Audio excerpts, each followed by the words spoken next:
তারপর আপনারা যে আশা নিয়ে এসেছে সেই জন্য হাসপাতালে মৌজে এসে দাঁড়িয়েছিল।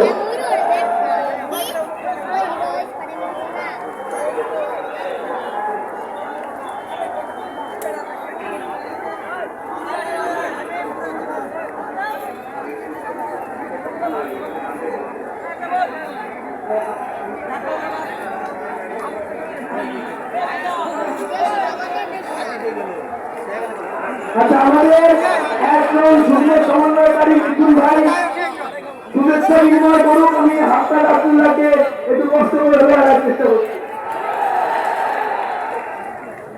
সংগ্রামী শেরপুর জেলাবাসী, আমাদের মাইকের সামনে এনসিপি আমাদের যে মর্যাদা দিল আর আপনারা যে মর্যাদা দিলেন তার মান যেন সারা জীবন রাখতে পারে এই কামনা করেন।